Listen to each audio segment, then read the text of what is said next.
Hey everybody, bwcummins here.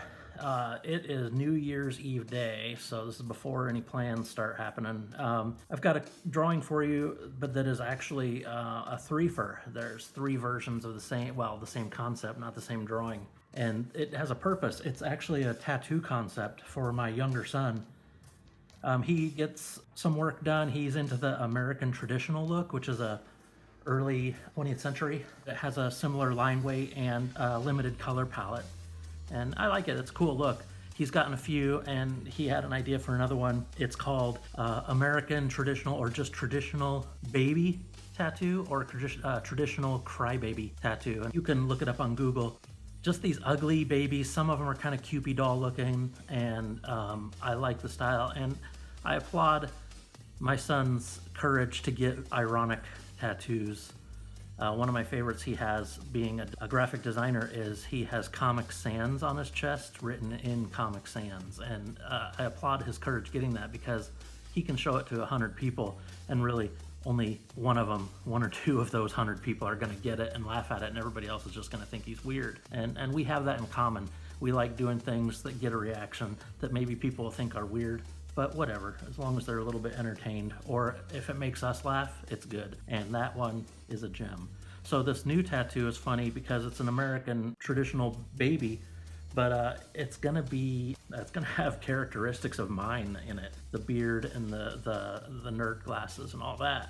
And I'm gonna make it into a cherub too, which to me, it's funny. So I started drawing on my toned paper, and that didn't work very well because it was too dark and washed in, and so I went back with white, which is not very traditional, but it just didn't work out very well. There's things I like about it, but there was too many things I didn't like about it, and so I knew I was gonna try another one, some other techniques, and so I moved away from that one and went into the next one. I also, from the first one, learned that I need to put something in his hands, because his hands look kind of weird just hanging there doing nothing. And so I went into the next one with a different pose, and it shows some butt cheeks and all that stuff, which I think is funny. There's things I liked about that one, but it got a little sloppy in the coloring process. And again, I liked things about it, but I didn't like. I liked putting the heart in the hands. It went with the image, but like the wing on the first one, we liked better. I was trying to be very simple, and but I used the brush pen, so also my line weight was really weird, because again, one of the characteristics of that traditional style tattoo is that the line weight is very similar throughout. And so I went into a third one, and I taking all I liked from the first and the second and did the third, and boom, there you are. It's our favorite one by far. But there were still things about it that I didn't like very much. But a lot of things about it I did like. So what I did is I scanned it into Illustrator and made it a vector drawing. Ooh. And then also went into Photoshop without color. Basically just took the black line. I extracted the black line in Illustrator and took that into Photoshop, so I could color it in Photoshop and mess with lines and whatever. And I was able to fix, like on the third one, I didn't like the back of the head.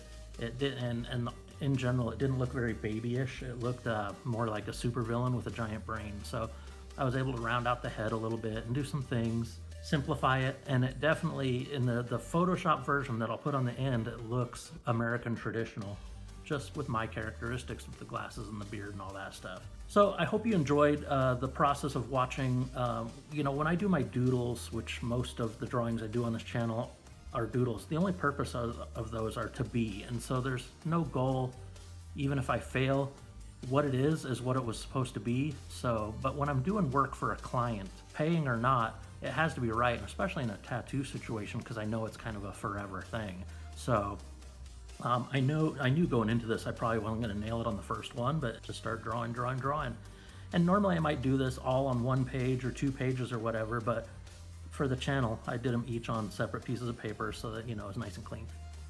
And then when I took that into Photoshop, I was able to change it. And since I do have that in the computer at this point, we can make those little tweaks there. But definitely like the last version in the computer, the Photoshop version, because I was able to separate my black line from my colors and the shading from the colors, and that way I can mess with each of those elements without affecting the other element. So there's a huge benefit to learning these programs if you don't know them. These Adobe Photoshop and Illustrator programs, even just basics. I'm using tools in there that I've been using in those programs for 25 years. I'm not an advanced user. Hope you enjoyed this. If you have any questions, ask away in the comments. If you have suggestions for things to draw in the future, please suggest them. Always looking for weird ideas. And if you like what I do, you can go back and look at my 120 something previous drawings. You can subscribe, and I'd really appreciate it. Happy New Year to y'all. Have a great day.